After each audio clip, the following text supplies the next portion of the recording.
completa, no les voy a hablar sobre todo diabetes y sobre todo hipertensión, porque ustedes lo tienen en otro, supongo que lo tendrán en tutoría, pero bueno, acá lo importante, chicos, es que ustedes sepan que la gran mayoría de los pacientes diabéticos y la gran mayoría de los pacientes hipertensos van a terminar en algún momento de su vida con una insuficiencia renal. Y si ustedes van a un centro de diálisis, yo les diré que un 60% son diabéticos, y si juntamos diabetes e hipertensión arterial tendríamos, y más del 80% seguro, no les puedo decir el número exacto, pero más del 80% de los pacientes seguro. Entonces, bueno, la mayoría de las veces llegamos tarde nosotros al diagnóstico, donde ya hay una insuficiencia renal muy avanzada. A veces ya los conocemos o son derivados en estadio terminal, donde solamente nos queda poner un catéter y empezar a dializarlo, y en otros, si bien no están tan terminales, está con una insuficiencia renal avanzada, de estadio 3 o 4, o con proteinuria de rango nefrótico, que la verdad que ya ahí no hay mucho más para hacer. Entonces, como les decía, no solamente es una de las causas más frecuentes en nuestro medio de insuficiencia o de enfermedad renal crónica y por ende diálisis o diálisis peritoneal o trasplante renal, sino que es una causa de morbimortalidad prematura en los pacientes diabéticos. Una vez que el paciente diabético empieza con su nefropatía diabética, bueno, aumenta mucho su posibilidad de que se nos muera, ¿no? Que se nos muera nuestro paciente. Entonces tenemos que estar siempre un paso adelante. También tengamos en cuenta que si bien es más frecuente el desarrollo de nefropatía diabética en la diabetes tipo 1, como les puse acá, entre un 25 a 35% de los pacientes diabéticos tipo 1 va a ser su nefropatía diabética a los 5 años, y solamente un 10 al 25% de los tipo 2, tenemos que saber que, bueno, ustedes ya lo saben, que el tipo 2 es mucho, mucho, mucho más frecuente. Entonces, por eso, como hoy yo les contaba, si van a un centro de diálisis van a encontrar un 60% de diabéticos, pero capaz que de ese 60%, el 10 será diabético tipo 1, ¿no?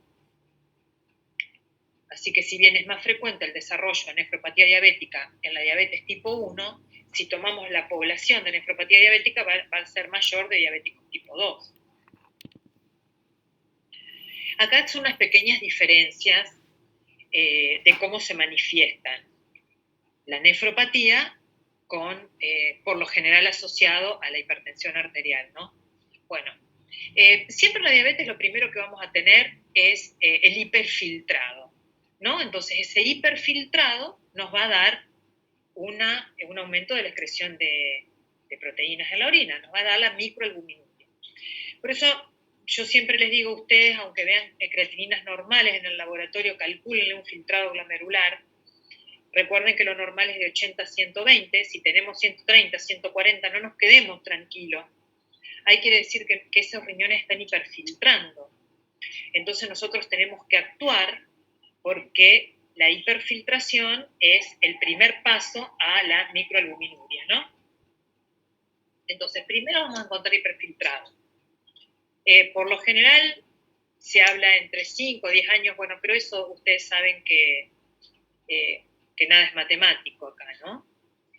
Y después del hiperfiltrado va a empezar la microalbuminuria. Cuando ya tenemos microalbuminuria, tenemos que pensar que ya hay nefropatía, ¿no? No tenemos que esperar que haya aumento de la creatinina. Ya con microalbuminuria es la primera lesión glomerular. Esperen que acá algo me está avisando. Bien. Y tenemos que actuar en consecuencia, ¿no? ¿Por qué? Porque de la microalbuminuria, si no hacemos nada, vamos a pasar a la proteinuria, y ya cuando empieza la proteinuria manifiesta, o que ya es la fase de nefropatía establecida, empieza a caer el filtrado glomerular rápidamente, ¿no? La diferencia acá con el paciente diabético tipo 1 con el diabético tipo 2 es que, por lo general, en el diabético tipo 1 la hipertensión arterial comienza unos años después de la microalbuminuria. Se dicen que entre 2 y 5 años después. Y con el diabético tipo 2, por lo general, el diagnóstico se hace de las dos patologías a la vez, ¿no? Bueno, como les decía, por lo general, en los diabéticos tipo 2, cuando ustedes interrogan a un paciente, les preguntan, bueno, ¿usted es diabético? Sí. ¿Cuántos años? 8 años, supónganse. Presión alta también. ¿Desde cuántos años? 8 años. Me las encontraron juntas, a la diabetes y a la presión arterial. Muchas veces puede aparecer la hipertensión antes, ¿no? Que empecemos a tener glomerulopatía. Pero por lo general el diagnóstico se hace las dos a la vez. Y como les pongo acá, la hipertensión por lo general precede a la microalbuminuria, que es la diferencia con el diabético tipo 1. El diagnóstico simultáneo, como lo decíamos recién, y que en este caso el diabético tipo 2, para decir que es una nefropatía diabética, necesitamos tener proteinuria, pero sin otras anomalías urinarias. ¿Esto qué quiere decir? Que por ahí nos derivan un paciente que tiene X cantidad de años, por lo general más de 5, de diabetes, con proteinuria, como para descartar alguna otra glomerulopatía. Bueno, si es glomerulopatía o nefropatía diabética, vamos a tener proteinuria sola, no vamos a tener ni hematuria, ni cilindros hemáticos, ni otras cosas, ¿no? Va a ser específicamente proteinuria aislada. Y tener en cuenta que en muchos casos, pero no todos, en muchos casos, la misma lesión del glomérulo la tenemos en la retina. Entonces, si tenemos un paciente con retinopatía diabética y proteinuria, podemos pensar que es una nefropatía diabética. Ahora, si es un paciente sin retinopatía, nos puede caber la sospecha de que pueda haber otra glomerulopatía asociada, ¿no? Eso después lo vamos a ver, cómo lo diferenciamos. Y estos son los factores de progresión, tanto de la proteinuria que nos va a llevar a insuficiencia renal, ¿no? Entonces, el principal factor y el que tenemos que tener en cuenta es la hiperglucemia. Si nosotros tenemos un paciente con microalbuminuria e hiperglucemia, lo primero que tenemos que tratar es la hiperglucemia. Si tenemos un paciente con proteinuria manifiesta y glucemias descontroladas, tenemos que tratar la hiperglucemia. ¿Por qué? Porque muchas veces, mejorando su control metabólico, la proteinuria, si estamos en micro, puede desaparecer, pero si estamos en proteinuria manifiesta, podemos descenderla bastante, y eso es muy importante en cuanto a la evolución y a la progresión de la nefropatía diabética, ¿no? Por supuesto que si nuestro paciente es diabético y además es hipertenso, tenemos otro factor de riesgo más, por ende también tenemos que cuidar la hipertensión arterial y tratarlo de tenerlo en cifras normales, ¿no? La proteinuria, la proteinuria hoy sin duda es uno de los factores más importantes de progresión e insuficiencia renal crónica, y como les decía, si tenemos proteinuria de 3 gramos, poder llevarla a 1 gramo es gran cosa para su futuro, para la futura función renal de nuestro paciente, ¿no? También se ha descrito como factor de progresión, las dislipemias, ustedes saben, muy, muy frecuente en el paciente diabético, lo mismo que la obesidad, y el tabaquismo como otro factor aparte, ¿no? Esos son sobre todo los factores en los que nosotros podemos interceder, donde nosotros podemos hacer algo. Los otros factores que no podemos hacer nada, lamentablemente, es, la edad, la agregación genética o la susceptibilidad genética. Esto sobre todo en pacientes que vemos que a pesar de que tienen grandes proteinurias, por ahí no deterioran tan rápidamente la función renal. En cambio, hay otro grupo familiar, como digo siempre, que, una vez que ellos empiezan con la nefropatía, con la proteinuria manifiesta, la progresión a insuficiencia renal es rápida, y a veces con unos rangos de proteinuria de 6, 8, 10 gramos que son muy, muy difíciles de manejar. También describen el patrón nodiper en la diabetes tipo 1 y, el bajo nivel socioeconómico, ustedes ya saben que como factor de progresión de toda enfermedad crónica, ¿no? También es un factor de mal pronóstico. ¿Vamos bien hasta ahí? ¿Ya vieron diabetes? No, profe. Todavía no tuvimos endocrino todavía, no. La próxima rotación recién, profe, es endocrino. bueno, entonces la van a ver media descolgadita ahora. Pero bueno, ustedes lo que necesiten me van preguntando. Cuando necesiten parar, paramos, no hay ningún problema. Seguimos. Bueno, albuminuria y progresión de la enfermedad renal, quiero que se queden con ese concepto. Proteinuria va a insuficiencia renal. Más precozmente o más tardíamente siempre va a ir a la insuficiencia renal. La pequeña diferencia que podemos hacer es si es microalbuminuria o proteinuria instaurada, ¿no? Una vez que tenemos macro, tenemos que pensar que nuestros pacientes van a perder 11 mililitros por minuto de clearance o de filtrado por año.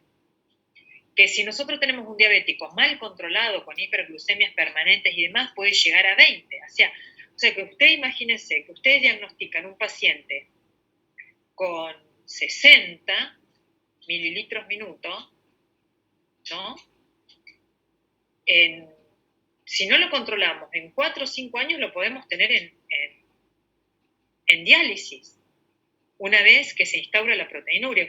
Sé que ustedes vean lo importante que es el diagnóstico precoz de la microalbuminuria y tratar de agotar todo lo que tengamos a mano para tratar de o no llegar a la proteinuria o tratar de sostenerla la mayor cantidad de tiempo posible en microalbuminuria, o bien, una vez que tenemos ya macro, tratar de disminuirla al menor número posible, ¿no? Lo que va a hacer prolongar la vida renal. Y este cuadrito, que es muy lindo para que ustedes vean, en celeste está la proteinuria, donde acá abajo sería microalbuminuria, ¿no? Y la verde, no sé si ustedes ven mi cursor, es el filtrado glomerular. Por eso se larga un poquito acá arriba, porque ustedes saben que lo normal sería 120, ¿no? Pero bueno, siempre ellos empiezan con hiperfiltrado, cuando empieza la proteinuria. Pero fíjense ustedes cómo a medida que empieza a aumentar la proteinuria, que la proteinuria característicamente va micro persistente hasta que empieza a subir y ya no sabemos más qué hacer con la proteinuria. Fíjense ustedes qué caída brusca del filtrado que tienen. Entonces, si bien muchas veces no podemos evitar la microalbuminuria, lo ideal sería tratar de mantenerlo siempre en micro la mayor cantidad de tiempo posible. Porque una vez que pasemos a la proteinuria instaurada, la pérdida de la función es así, es en caída libre. Eso es muy lindo este cuadrito. Bueno, y ahí tienen la diferencia, ¿no? Nefropatía incipiente, microalbuminuria, nefropatía manifiesta, ya macroalbuminuria, y la nefropatía preclínica la tendríamos que ya nombrar cuando ya tenemos hiperfiltrado, ¿no? Bueno, ¿cómo vamos a manejarle la parte renal a nuestro paciente diabético? Acá lo básico es la detección precoz. Una vez que nos derivan a nosotros el paciente con 4 gramos de proteinuria en 24 horas, ya es muy, muy difícil mejorarle su pronóstico, digamos, de sobrevida renal. Entonces, hay que pedirle microalbuminuria y en el caso de que sea positiva, ustedes saben que nos van a informar con cruces. En ese caso hay que cuantificarla. La cuantificamos con microalbuminuria o proteinuria de 24 horas, o bien haciéndole el índice albuminuria, creatininuria. Entonces, a nuestro paciente siempre le vamos a pedir una orina completa. Si es negativa, 2, 3 veces al año estaría bien. Pero bueno, yo siempre digo, ¿no?, que ustedes van a controlar a su paciente diabético cada 2 o 3 meses. Una orina no es de más. No es nada invasivo, digamos, y se puede hacer en cualquier medio. Así que no está de más cada vez que le pedimos un laboratorio pedirle una orina a su paciente. Ahora, si ya nos empieza a dar positiva, tenemos que cuantificar, ¿no? Y bueno, eso de acuerdo a la comodidad del paciente. Por ahí incluso algunos médicos nos sentimos más cómodos con la de 24 horas porque nos permite un mejor seguimiento en cuanto al tiempo, pero el índice albuminuria, creatininuria es exactamente lo mismo como para cuantificar, ¿no?, lo que está perdiendo de proteínas nuestro paciente. Por supuesto que hay que controlarlo cada vez más seguido y en el momento que ya aparece la microalbuminuria, la indicación sería que sea derivado al nefrólogo para mejor manejo de la nefropatía diabética. Bueno, esto por ahí a ustedes se los complica un poquito, ¿no? Porque no vieron diabetes. Después, si ustedes quieren, yo se lo mando. Bueno, esto es de cuándo al estadio, cómo lo controlamos y qué otras cosas tenemos que ir controlándole a medida que va avanzando la insuficiencia renal, porque en el estadio 4, bueno, ya tenemos que pedir otros parámetros, como anemia, metabolismo fosfocálcico, bueno, ir pensando en el acceso vascular, si ya estamos en estadio 4 avanzado, controlar la acidosis, cosa que por ahí no vamos a controlar en un estadio más leve, ¿no? Pero acá ya es un poquito más insuficiencia renal crónica que nefropatía diabética. Bueno, ¿y qué tratamiento le damos a nuestros pacientes con nefropatía diabética? Y bueno, ustedes saben, el tratamiento primero y principal es tratar la diabetes, que es la que lo llevó a su glomerulopatía o a su nefropatía. Entonces, básico el control metabólico. Y hay que usar lo necesario. Vieron, ustedes saben que bueno, hay muchos antidiabéticos nuevos, a veces son difíciles de conseguir en algunos medios, sobre todo en los medios hospitalarios o en los lugares más chicos, pero hay que insistir, digamos, nosotros desde el punto de vista nefrológico, tenemos que insistir con el endocrinólogo para tratar de llevar glucemias a rangos normales. Si no, todo lo que hagamos, y por más que nuestro paciente cumpla, no vamos a conseguir mejorar un poquito la proteinuria, que es lo que le va a retrasar la progresión a enfermedad renal crónica. Entonces, peléense si es necesario con el endocrinólogo, y pobres ustedes si hacen endocrino, cómo se van a pelear con los nefrólogos, pero necesitamos el control metabólico. El control de la presión también, ustedes ya saben que cuanto más cercano a 120 de sistólica mejor, un poquito menos mejor, aunque a veces es difícil. La dieta hipoproteica también, porque ya sabemos que cuanto más proteínas comemos, más proteínas vamos a perder. Entonces le indicamos a nuestros pacientes 0,8 gramos por kilo por día de proteínas. A veces es difícil decirle a nuestros pacientes 0,8 gramos de proteínas por kilo por día porque ellos no saben cómo hacerlo. Por ahí los mandamos a un nutricionista y los nutricionistas hacen unos trabajos excelentes. Les dan unos cuadernillos, les explican cómo tienen que comer y cómo no, pero la verdad que con ciertos pacientes en ciertos medios les resulta muy difícil, sobre todo pesar, no tienen balancita. Recuerden que hay pacientes que no saben leer ni escribir todavía. Entonces yo le hago un método práctico que es carne. Ustedes siempre le tienen que aclarar a los pacientes que carne es todo, porque para muchos pacientes carne es solamente la carne de vaca.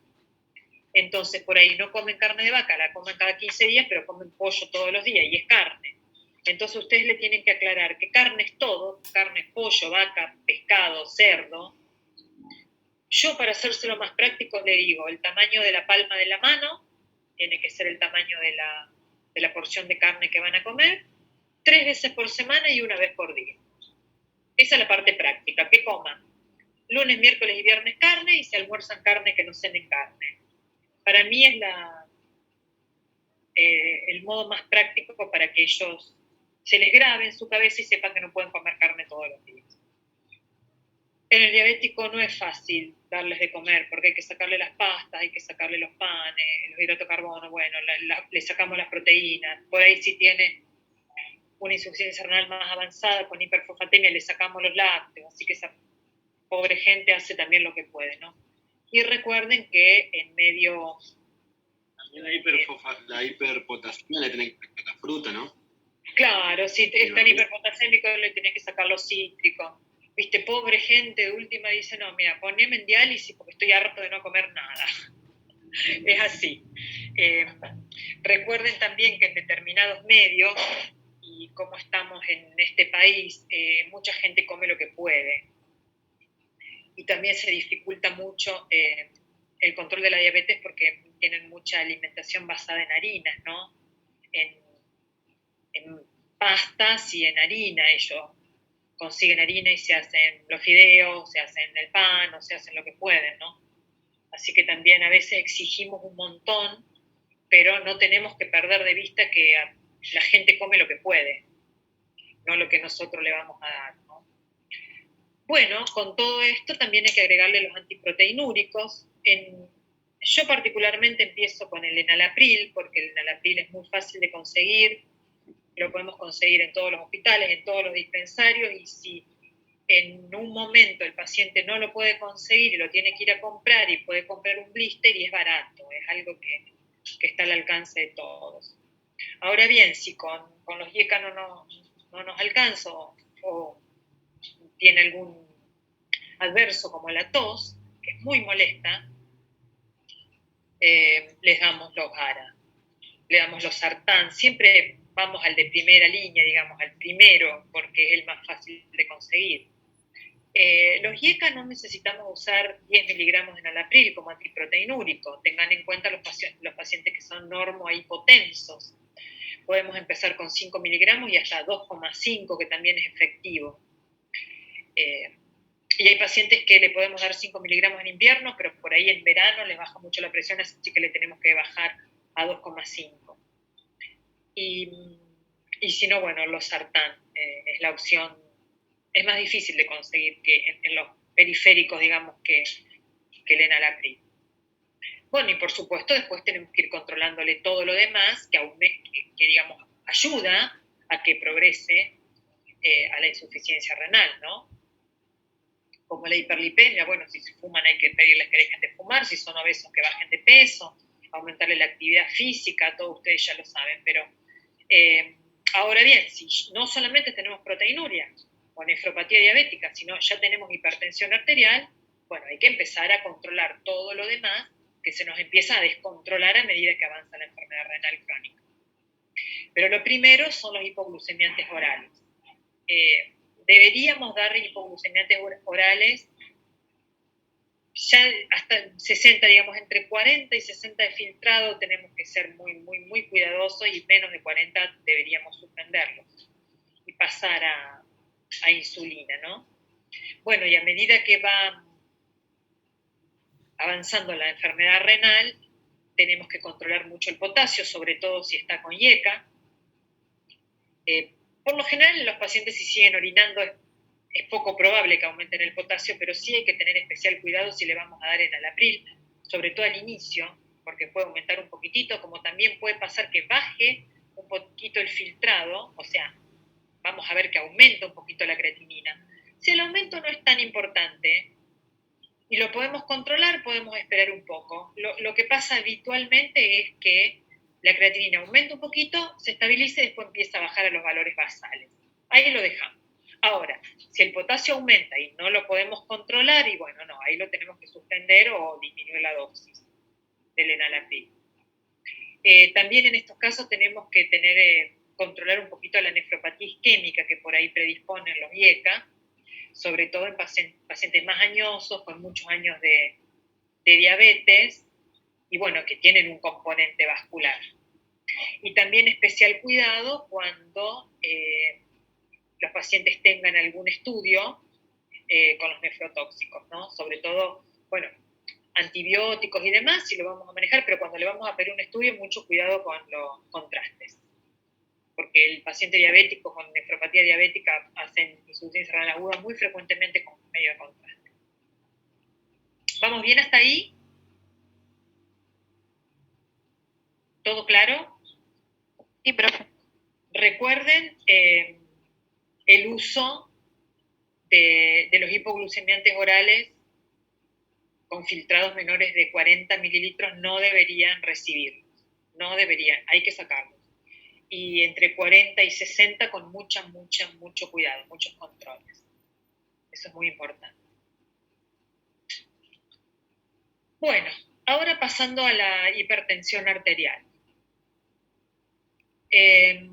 Nefroangiosclerosis se llama la afectación renal de la hipertensión arterial.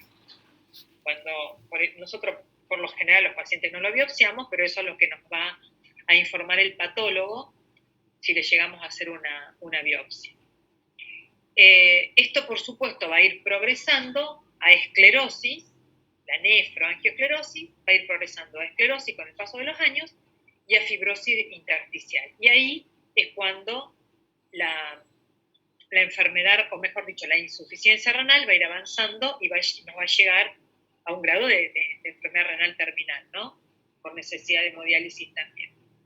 Bueno, ya sabemos que la hiperuricemia es un buen predictor en los pacientes hipertensos de desarrollo de nefroesclerosis, por eso ustedes van a ver que todos los pacientes hipertensos van seguidos con hipertensión arterial. Bueno, ¿cómo se manifiesta clínicamente también? Por proteinuria. Por lo general, la proteinuria no supera nunca los 2,5 gramos en 24 horas, o sea que es poco probable que tengamos un paciente con síndrome nefrótico, o mejor dicho, con proteinuria de rango nefrótico. En la hipertensión arterial sí, es más frecuente en la diabetes. Entonces vamos a tener proteinuria y cuando empieza la proteinuria, una vez más, vamos a ver que empieza a disminuir el filtrado, manifestándose obviamente por aumento de la creatinina, ¿no? Entonces esto sería clínicamente lo mismo. La diferencia que ustedes tienen es que nunca llegaría a una proteinuria de rango nefrótico.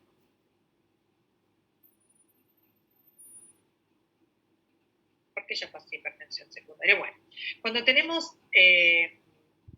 por lo general, la mayoría de nuestros pacientes hipertensos que terminan con fallo renal y con fallo renal terminal es hipertensión esencial.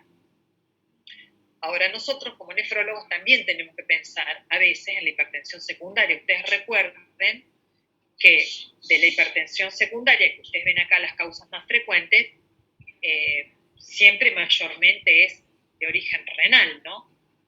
La hipertensión secundaria. Entonces,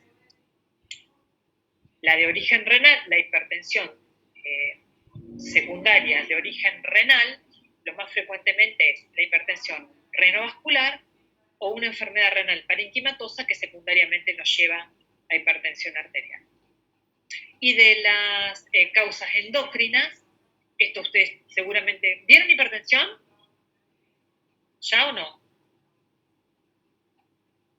No, cardiología está en otra rotación también. También, ay chicos, se van a querer suicidar después de esto entonces. Bueno, vamos a ir lento. Bueno, de las causas endócrinas, las más frecuentes serían las que ustedes ven acá en este cuadro. El hiperaldosteronismo primario, el Cushing, el feocromocitoma, hipertiroidismo o hipotiroidismo, hiperpara, un poquito más raro, y la acromegalia. Y bueno, y las otras causas ya son un poquito más raras, ¿no? Pero bueno, ustedes siempre van a ver que cuando hagan la distinción entre hipertensión secundaria, la van a repartir en renal o no renal, porque siempre la causa renal es la más común, ¿no? A ver, que quiero ver cómo seguía acá. Claro, acá estamos bien. Bueno, entonces nosotros, ¿cuándo vamos a sospechar una hipertensión secundaria? Bueno, por ahí nos mandan un paciente para diferenciar. ¿Es una hipertensión esencial o es una hipertensión secundaria?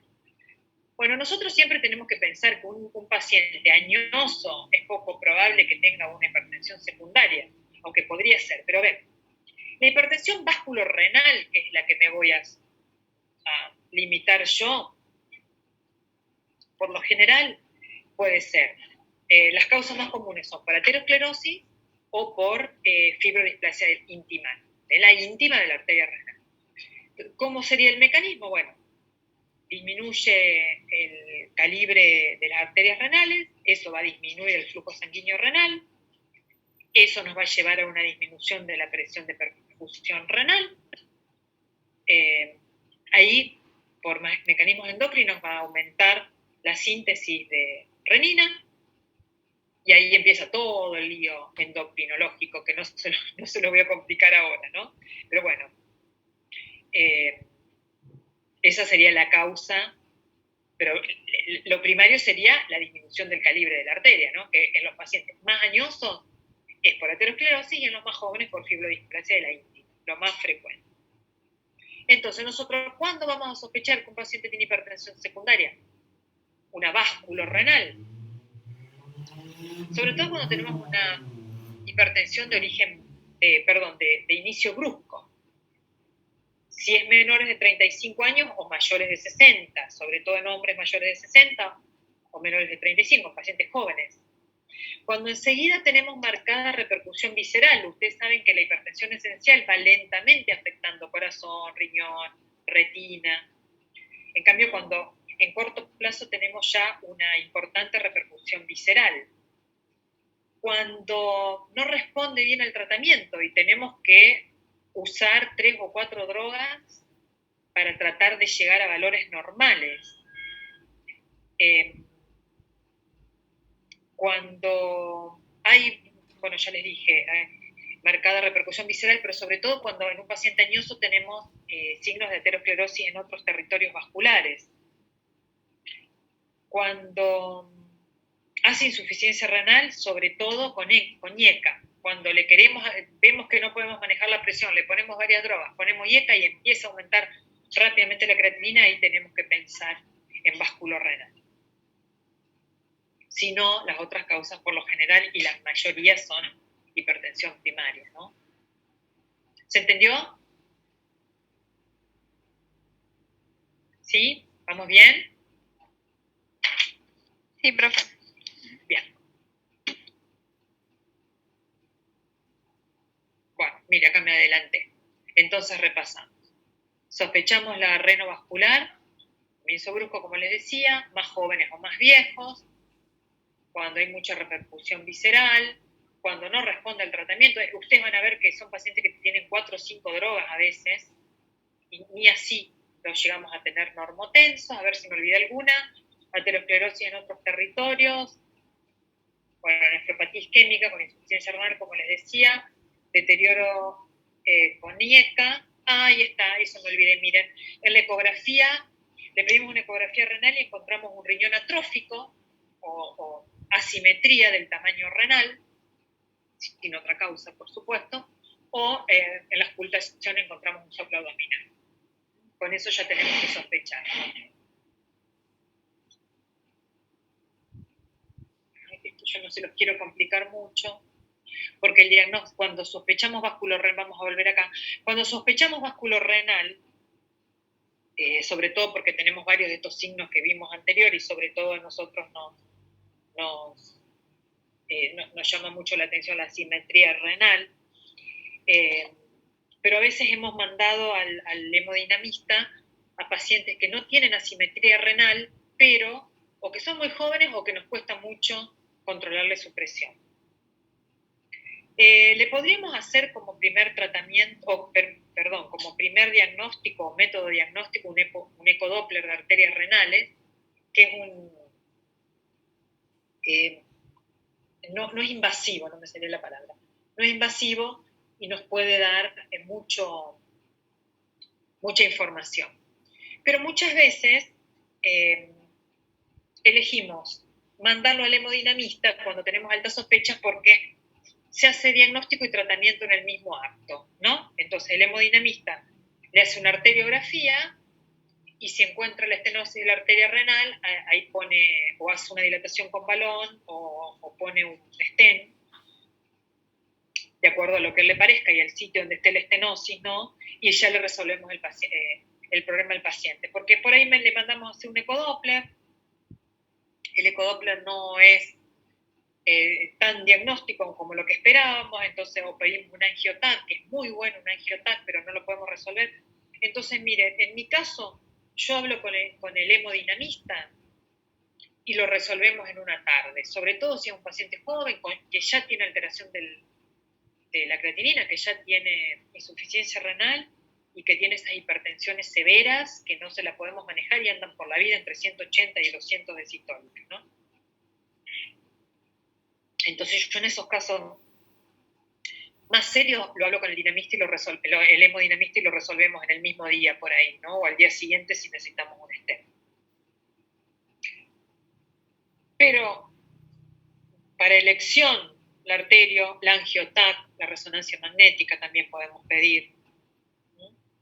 Y el tratamiento sería básicamente la angioplastia, que puede ser con o sin con estén o no, o con dilatación con balón, o bueno, la cirugía en casos más graves, ¿no? Pero bueno, ustedes lo que más van a ver van a ser hipertensiones esenciales. Y otra vez vamos a lo mismo. Ustedes como médicos generalistas o médicos de atención primaria, ¿qué tienen que hacer? Al paciente hipertenso, hacerle cuando le hacen laboratorio control de creatinina sérica, pero siempre hacerle orina y tratar de captar rápidamente cuando el paciente empieza con microalbuminuria. Y cuando empieza con microalbuminuria, tratarlo. ¿Qué es lo primero? Manejo de la presión arterial. Tiene que estar, cuanto más baja la presión, mejor. Ustedes saben que por ahí menos de 140 un hipertenso es difícil, pero cuanto más baja la tengamos, es mejor pronóstico para sus riñones. Darle, si empieza con proteinuria, tratar de que en su tratamiento para la presión, ponerle algún antiproteinúrico, como el enalapril o losartán. Por supuesto, también agregarle la dieta hiposódica, la dieta hipoproteica cuando empiece con proteinuria y demás. El resto del tratamiento es el mismo. Pero siempre, siempre, siempre vayamos a la enfermedad de base, ¿no? Que en este caso es la presión, la hipertensión arterial. ¿Está claro? ¿Alguna duda? Esto ustedes van a terminar de ver todo cuando vean hipertensión y diabetes, ¿no? Pero básicamente siempre sepan que tanto la nefroangiosclerosis como la glomerulopatía diabética es una complicación de la hipertensión esencial y de la diabetes y sobre todo en la diabetes un factor de mal pronóstico, ¿no? Que aumenta mucho, mucho la mortalidad de nuestro paciente. ¿Todo claro? ¿Que tienen alguna duda? Les dije que esto era cortito. Por ahí, claro, sin saber diabetes es más difícil. ¿Dudas, chicos? No, profe. ¿Todo bien? Sí, profe. ¿No tienen ninguna pregunta?